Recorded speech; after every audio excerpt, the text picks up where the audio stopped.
personal share today. Did you know this channel almost did not exist? Heck, my blog almost did not exist. But originally, I intended to create a magazine. I miss Dragon. I don't know about anybody else, but I miss Dragon. And I miss Dragon from the old days. Not this for Wizards of the Coast or Paizo or whoever even got a hold of it. Like, I'm talking the original Dragon magazine. I'm talking like back when it was TSR and it was a variety of stuff. Yes, it was focused mostly on Dungeons & Dragons or Advanced Dungeons & Dragons. It was also Marvel superheroes and a little bit of Star Wars and a little bit of just whatever happened to be popular at the time. Top Secret SI, Star Frontiers, Gamma World. All these little bits were thrown in on top of the D&D content. In fact, at one point in time, the magazine was actually open to the point of covering other game companies' products. I mean, not like massively, like there were never issues, as far as I remember, there were never issues devoted entirely to somebody else, but it wasn't just D&D, and it wasn't just like whatever product they were trying to promote at the time.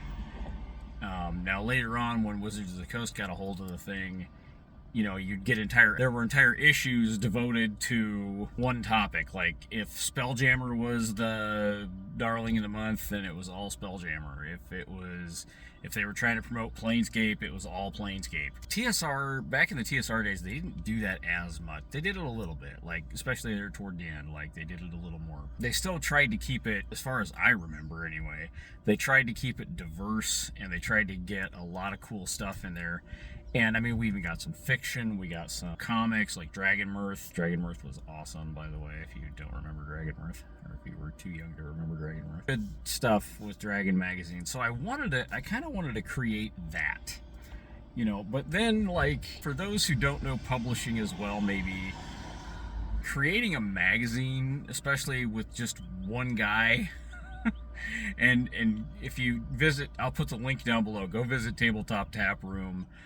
Tom can probably attest to what I'm saying over there, because he does it, and it's not easy to be like a one or a two-man show trying to put together an entire magazine by yourself is tough. It doesn't sound like it, but then you have to stop and realize that you're writing, doing the layout, getting the art, and just coming up with all this stuff constantly to try to put out a magazine that's maybe 64 pages, 80 pages, 128, you know, double-sized issue kind of magazine. That's not easy. In fact, that's a heck of a lot of work, and I guess that's kind of why I was like, well, maybe I should just write a blog instead, because let's face it, I mean, I know I've said this before here on the channel, and I joke around about it. This is not serious, but, you know, it's like someone once told me I have a face that is perfect for radio and a voice that is perfect for print.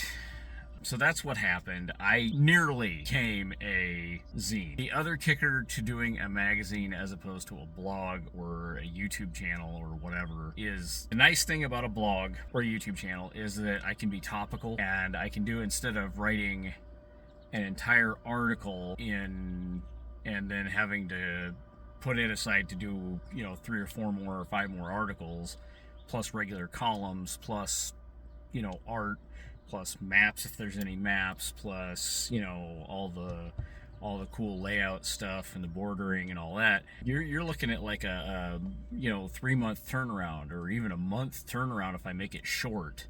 Whereas with a blog or a video, I can just go, okay, today we're talking about, bang, go. Right. Now, that's not to discourage. If you're in the TTRPG industry and you're looking at making a magazine, by all means go for it. And if you've got a team backing you up, that's even better. Like, if you have a team backing you up, the magazine thing is very, very doable. In fact, I highly recommend it if you've got people that can help you with it. The problem I ran into is I'm a one-man show, and to do art and layout and all the writing and everything else involved as a one-man show or as a one-person show is very hard, especially when you've got a family and kids that need constant, you know, there's always something going on at the house. You know, there's always soccer and swimming and baseball and band and orchestra and it just keeps going. So I'm always running around somewhere, or I'm just picking kids up from school, or shuffling kids to school, or shuffling kids to the doctor when they get the sniffles or whatever. It's always something, guys. When you have 4 kids, it's always something. And I know there's some y'all out there that have like 5 and 6 kids. I don't know how you do it. Like, I do not know how you do it, because like I have enough trouble just with 4. Like 4 was kind of our limit at my house. Like, my wife and I said, nope, cut, we're doing no more of that.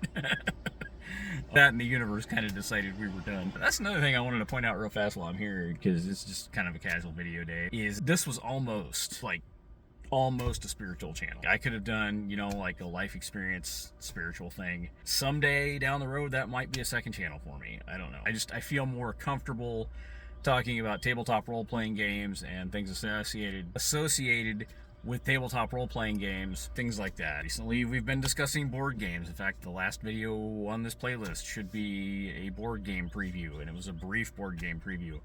I'm happy to do stuff like that. I used to work in the board game retail end of board games. I get it. Like, I know how to design a board game. Someday I might design a board game. Someday I might get around to designing that role-playing game that's been just kind of spinning around in my head for years. Who knows? Like, anything is possible at this point. I'm very open to possibilities, especially when it comes to the channel, and especially when it comes to projects that I'm working on. I've got a Dragonbane project that I've been working on for quite a while now, on and off, when I have time, when time permits. It's just one of those things that'll come together eventually, and I'll have it down below when I finally do have it made. The process, and it's a lot of work when I'm trying to keep up on the blog and making videos every day, which I gotta admit, I love this 30-day challenge, but it has been a challenge to make a video every day. Fortunately, yesterday I couldn't do it, but I did, you know, still manage to post on social media, and I still managed to get something out there at least. Yeah, anyway, I just kind of wanted to do a personal share today, because I felt like, you know, some people are probably wondering what the heck I'm doing with this channel at this point, because I'm kind of all over the map. Again, I'll point out that making a video every day is not as easy as it looks, guys. I know, like, there are people on YouTube that can do it just like they're changing their pants. Me personally, it takes me a little more effort than that. Yeah, it's a lot of work. Life is just a lot of work. I appreciate you being here from the bottom of my heart. If no one's told you today, you're awesome. If you're seeing this on Mother's Day, happy Mother's Day. And hey, be cool. Do the things that bring you the most joy, and hang in there, and I'll see you in the next video.